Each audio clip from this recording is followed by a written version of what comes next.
కూడా మనము పద్ధతి తప్పకుండా ఈరోజు ఇక్కడ ఈ 30 ఏళ్ళు ఎక్కడ కూడా ఇంతవరకు చెడ్డ పేరు రాలేదు. మీరు ఆడపిల్లలకు కామెంట్ చేసినారనో, లేకపోతే ఏదైనా దొంగతనం జరిగిందనో, లేకపోతే ఏదైనా వ్యక్తి మీద దాడి చేసినారనో, ఇంతవరకు ఇలాంటి సంఘటన జరగలే.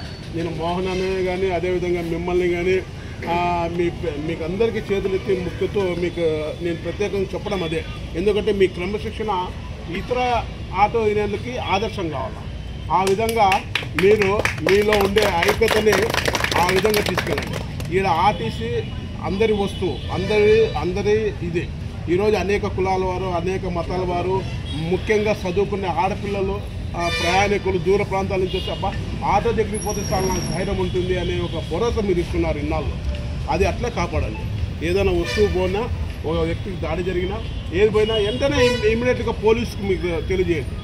ఇక్కడ కూడా మనకి వ్యతిరేక గ్రూపులు ఏదైనా ఉన్నా కూడా మీరు పెద్దలతో కూర్చోబెట్టుకొని మోహన కానీ మన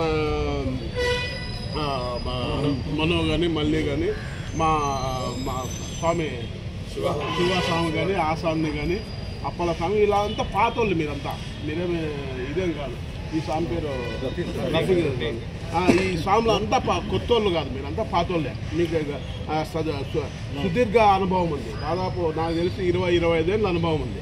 కాబట్టి మీరు మాట్లాడే భాష ఇంట్లో వాళ్ళు నొప్పగలరు. మనకు కూడా అందమైన భార్యలు ఉన్నారు, అందమైన తల్లిదండ్రులు ఉన్నారు, అందమైన ఆలోచనలు ఉంటాయి. కానీ మనం భాషా విధానం మనకు నొప్పించకూడదు. మనది భాషా విధానం బాగుండాలి. మీరు మాట్లాడే విధానం జాగ్రత్తగా మాట్లాడాలి. మీరు అనవసరంగా ఇంట్లో వాళ్ళని తిడితే మగ సరసం కాదు. దాన్ని ఏమంటారు, ఒకడు కత్తితో కొట్టచ్చు, ఒకడు కత్తితో కొట్టచ్చు. చెప్పలేము. ఆ పరిస్థితిని తెచ్చుకోవద్దు. ఇంట్లో వాళ్ళతో ఏం పని ఉంటుంది మనకి? తప్పు కదా. అమ్మని అక్కని వాళ్ళని తిట్టడం తప్పు కదా. అది ఎంతవరకు కరెక్ట్? పెద్ద పంచాయతీ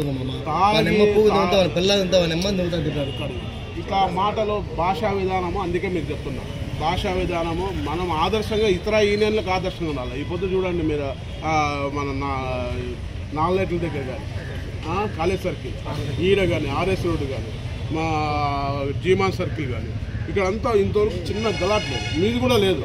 కాకపోతే భాష సరిగ్గా లేదు. అది చాలా తప్పు జరుగుతుంది. కాబట్టి దీన్ని ఇది చేసుకోండి. మీరు 50 మందికి మరో ఒకసారి ధన్యవాదాలు తెలుపుతూ ఈ యొక్క దాన్ని కష్టమో నష్టమో దీంట్లో నేను కూడా నా వంతు కూడా నేను ఆర్థికంగా నిలబడతా. మీకోసం నేను ప్రయాణం చేస్తా. మీకు కూడా ఏదైనా మంచి చెడు కానీ నిలబడతా. మీ చేతిని చేసుకోకుండా నా వంతు నేను ఇస్తాను. కాబట్టి దయచేసి ఎవరు కూడా వ్యక్తిగత దూషణకు పోకూడదు, తాగి బండి జరపకూడదు. ఏవైతే మీరు అగ్రిమెంట్ రాసుకున్నారో ఈ నిబంధనలన్నీ పాటించండి. దీంట్లో పెద్ద చిన్న గౌరవించండి.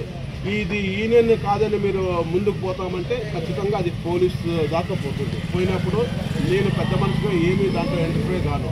ఇప్పుడే చెప్తున్నా, మీరు కేసులు పెట్టుకొని కోర్టులకి పోలీస్ స్టేషన్కి పోయి కొల్లబోతారా, అదేవిధంగా ఆర్థికంగా నిలబడతారా? ఒకసారి మీరే ఆలోచించుకోండి. భవిష్యత్తు మీ చేతిలో ఉంటుంది. ఆ క్షణిక ఆవేశం కోసము భవిష్యత్తు నాశనం చేసుకోండి. ఇక్కడ ఇది ప్రైవేటు ప్రాపర్టీ కాదు, గవర్నమెంట్ ప్రాపర్టీ.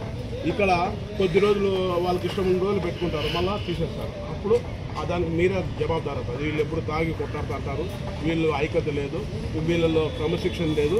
కాబట్టి ఈ బస్ స్టాండ్లో ఈ ఆటోలో పెట్టుకోవద్దని బయట పెట్టుకోవాలంటే అప్పుడు మీరు ఏం సమాధానం చెప్తారు? ఏం చేయలేం. అందరూ మీ వల్ల 50 కుటుంబాలు రోడ్లు పడతాయి. ఈరోజు ఆ పాపానికి కూడా మీరే ఒడిగడతారు. కాబట్టి ఇది జాగ్రత్తగా చూసుకోండి. ఓకేనా? ఏదైనా అంటే ఆలోచించుకొని నిర్ణయం తీసుకోండి.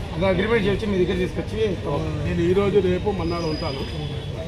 మళ్ళా నేను 12 నుంచి ఢిల్లీ పోతాను. మళ్ళా 3-4 రోజులు వచ్చేస్తాను. డేట్లో ఉంటాను. మీరు ఆ డేట్ చెప్తే ఆ డేట్కి వచ్చేస్తాను.